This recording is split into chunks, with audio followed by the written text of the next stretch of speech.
Pejabat dia terletak dekat dengan stesen bas yang kami turun tu lah. Dia kata dia nak jumpa dengan kami, dan selepas kami turun daripada bas, kami pun berjumpa lah dengan Ilham, dan Ilham ajak makan dekat restoran kebab berdekatan dengan tempat kami turun. Apa kata kalau kita masuk Arab Saudi 2 bulan lagi kita masuk pada bulan Ramadan. Dan masa tu Adilah dia teruja lah. Dia kata best juga kita masuk bulan Ramadan kan. Sebab kami tak decide untuk nak sampai ke Mekah tu bulan berapa. Saya, Amirul, Aiman dengan Adilah, kami pun berbincang lah what's next. Dan masa tu saya beritahu lah dengan Amirul, hospital yang kawan saya nama dia Dr. Fatimah buat intern dekat situ. Disebabkan kami memang kena buat medical check up lah sebelum pergi ke Mekah untuk keluarkan visa Arab Saudi di Malaysia. Okay, Assalamualaikum. Saya Ahmad Isa. Welcome back to my channel.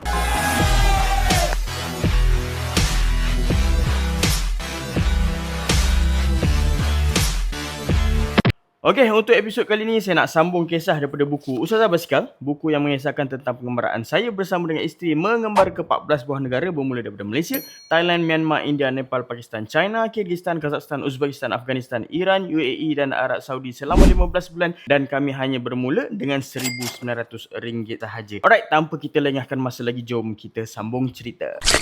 Dan bila habis solat je, nama kami dipanggil untuk jumpa dengan Dr. Bahar. Dr. Bahar bagi sekeping kertas kepada kami. Kami agak terkejut jugalah dengan harga yang diberikan kepada kami. Tapi kami buat-buat cool je lah kan. Dan kami decide untuk nak bincang dulu dengan tim. Kalau okey, kami akan teruskan. Kalau tak okey, kami akan cari jalan lain lah macam mana nak selesaikan benda tu kan. Dan kami pun say goodbye. Tapi sebelum tu, Dr. Bahar dia ajak kami makan sama-sama. Selepas kami makan bersama dengan Dr. Bahar, kami pun baliklah ke rumah. Amirul cakap lah, mahal gila kot harga dia. Sebab seorang medical check up kena buat RM600, which is untuk traveller macam kami ni agak mahal lah. Dan masa saya cakap okey lah tu, sepatutnya harga dia RM900. Tapi Dr. Bahar dia nak tolong kita, dia bagi diskaun RM600 je. Ni bila saya dah convert kepada duit Malaysia lah. Tapi bagi kami RM600 tu memang sangat mahal lah. Duit tu tak berapa nak banyak. So saya pun beritahu lah dengan Amirul, okey lah macam ni, kita kumpulkan duit kita kat tengah, and then kita split berapa banyak yang kita ada. Kalau kita mampu, kita proceed. Kalau kita tak mampu, kita decide macam mana selepas tu. Dan masa tu saya tanyalah Amirul berapa banyak duit yang dia ada, dan saya pun beritahu berapa banyak duit yang saya ada. Harga dia adalah seorang 600, kalau kali dengan 4 dalam 2400 macam tu lah. So Amirul kata dia tak ada duit sebanyak tu untuk bayar dia dengan Aiman. Okey lah, saya kata saya tengok dulu kat dalam bank, tengok cukup ke tak. Kalau cukup, dahulukan duit saya lah. So maksudnya kalau diorang ada duit lebih, diorang bayar. Kalau diorang tak ada duit pun, saya halalkan lah. So maksudnya untuk medical check up ni, saya sponsor lah lebih kurang dalam RM2,400. Tak apalah, kita proceed. Saya tutup mata je dengan duit apa yang ada. Sebab Alhamdulillah ada rezeki lebih daripada orang beli postcard. Untuk setiap negara sebenarnya saya dapat keuntungan lebih kurang dalam RM1,000 ke RM3,000 dengan jualan postcard lah. Duit yang ada tu Alhamdulillah lepas lah untuk kami buat medical check up. Alhamdulillah. Dalam perjalanan ni, bila kita dalam group ni, kita tak boleh nak pentingkan diri sendiri. Sebenarnya kalau saya nak lepaskan diri saya dengan Adilah sahaja, boleh. Diorang kalau tak lepas, lantak diorang pun boleh. Sebab kita dah mula sama-sama. Kalau boleh kita nak habis tu bersama-sama. Duit dah jadi nombor 2. Yang penting adalah kita habiskan sama-sama. Kita ada sesama sendiri. So Amirul banyak bantu kami, dan kami pun banyak juga kena bantu mereka lah. So waktu tu kami proceed dengan kita punya medical check up, dan Alhamdulillah kami dapat buat lah untuk kami berempat.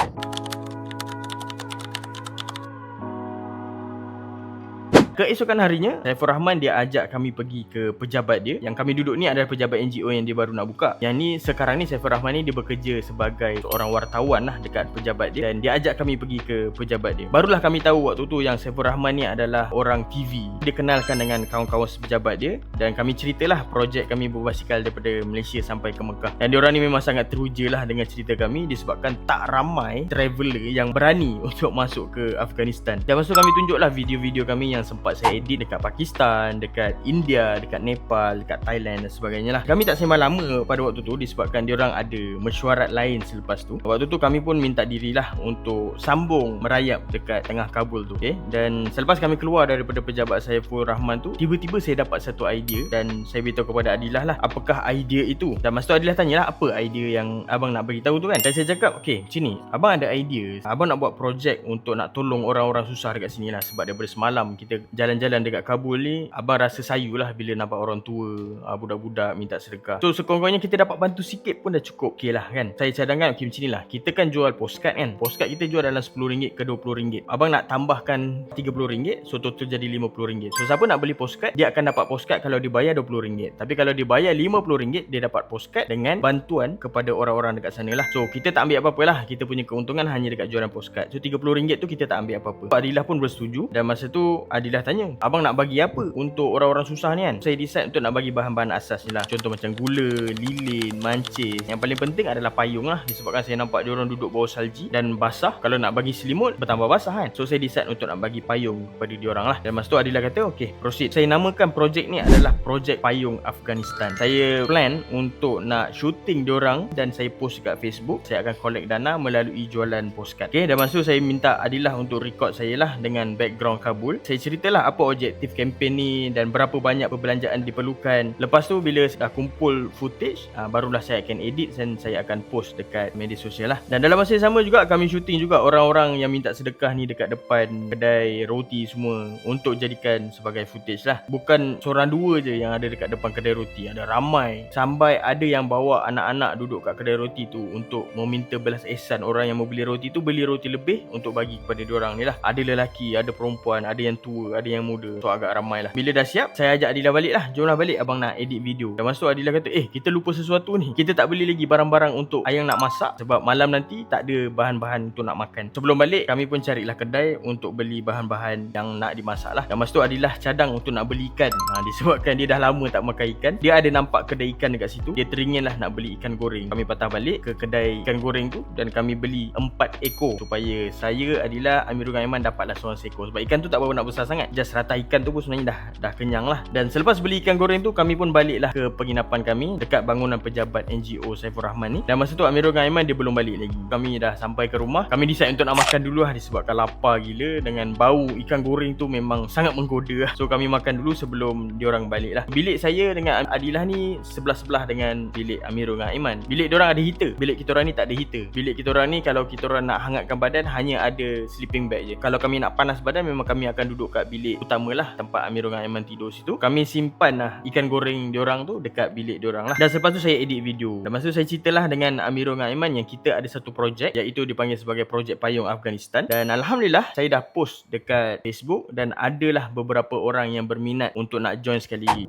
Okey jap. Boleh saya minta izin untuk bercakap dengan tuan-puan selama 30 saat? Pernah tak tuan-tuan dan puan-puan terfikir, kalau esok kita dah tak ada, apa yang anak cucu kita akan ingat pasal kita? Ada tak buku yang dia boleh baca? Ada tak cerita yang diorang boleh ingat? Atau semua pengalaman hidup kita hilang macam tu je? Sedangkan kita pernah lalui macam-macam perkara. Susah, senang, jatuh, bangun. Tapi akhirnya semuanya menjadi memori yang tak sempat diwariskan. Sebab itulah saya tulis buku Tulis Sebelum Pergi. Supaya orang biasa macam kita dapat meninggalkan sebuah warisan yang tak boleh dibeli dengan duit. Sebab satu hari nanti harta kita mungkin habis dibelanjakan, tapi cerita kita boleh terus hidup dari satu generasi ke satu generasi. Kalau tuan-puan nak baca buku ni sebelum buku ni diterbitkan, scan QR di skrin sekarang untuk download sampel percuma. Dan lihat sendiri macam mana tuan-tuan dan puan-puan boleh mula menulis kisah hidup tuan-puan bermula hari ini. Download sekarang.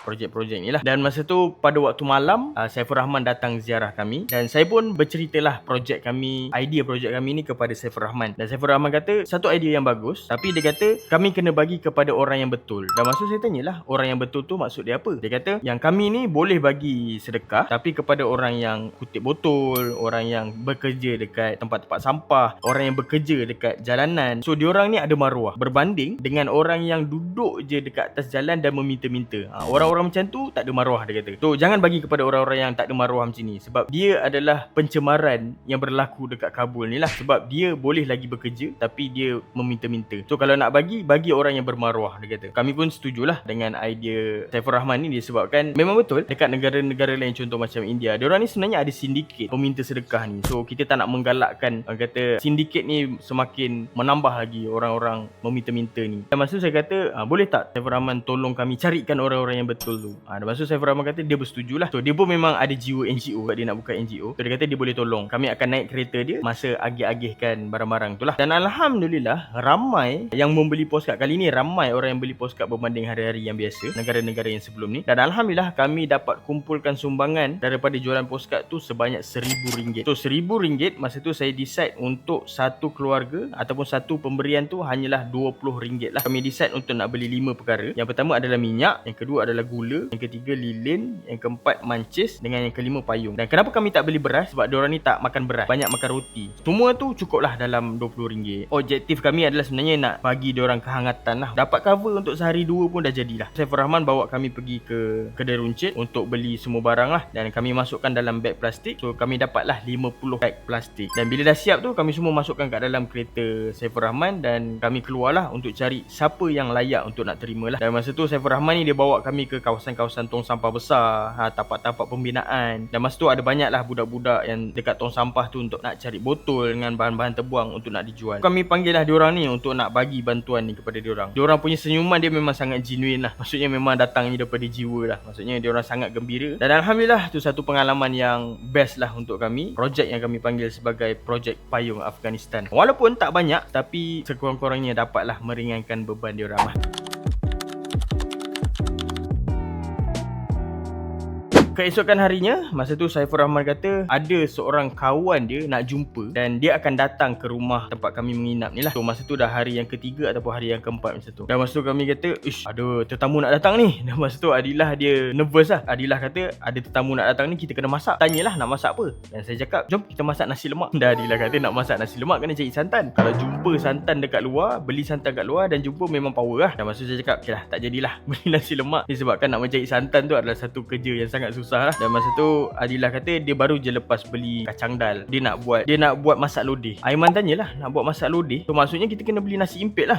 Dan masa tu Adilah kata nasi impit, dia bukan nak buat kuah lodeh, dia nak buat masak lodeh. Kami tak faham masak lodeh tu apa sebenarnya, sebab masak lodeh ni bahasa Jawa. Dan Adilah terangkan lah sebenarnya masak lodeh ni kalau orang KL panggil vade ataupun masak lodeh kan. Tapi untuk orang Jawa dia panggil masak lodeh. Barulah kami tahu, oh patutlah dia kata pakai kuah dal, sebab kuah dal ni boleh dijadikan vade. Dan masa tu Adilah pun masaklah vade. Itu saja yang kami ada, just kepal-kepal kacang dal tu dan goreng atas kuali dan jadilah vade ataupun masak lodeh. Dalam tengah hari masa tu datanglah seorang warga Afghanistan datang dan menziarah kami lah. Dan masa tu kami pun hidangkanlah vade tu dengan air sejuk yang ada dekat situ. Lelaki tu kenalkan diri, nama dia adalah Ismat. Dia sebenarnya dia datang daripada Kabul Cycling Federation dan dia dengar daripada Mr. Saiful Rahman yang kami ni kayuh daripada Malaysia ke Mekah. So dia tanyalah betul ke tak. Amirul cakap betul, tapi kami suami isteri je lah yang kayuh. Aiman dengan Amirul ni diorang ni backpackers. Tuan Ismat ni dia kata dia berminat untuk nak bawa kami berjumpa dengan Kabul Cycling Federation sebab diorang ni adalah sebahagian daripada Afghanistan National Olympic Committee. Ismat kata dia duduk dalam satu office yang sama lah dengan diorang ni. So dia nak organize untuk satu small celebration untuk kedatangan kami lah dengan kami punya achievement. Dan masa tu kita orang pun teruja lah. Ada orang nak sambut kami dan buat event untuk sambut kami pada waktu tu. Dan bukan kaleng-kaleng, bukan calang-calang orang yang nak sambut kami, tapi adalah Olympic Committee. Saya cakap, alamak, kita orang ni tak ada basikal. Basikal kita orang ada dekat Herat. Dia kata tak apa, it's okay, nanti dia sediakan basikal untuk kami kayuh waktu celebration nantilah. Dan masa tu kami setuju. So Ismat tanya, berapa lama kami nak stay dekat Kabul ni? Kami tak sure lagi berapa lama. Maybe seminggu, maybe 2 minggu masa tu. Kita orang pun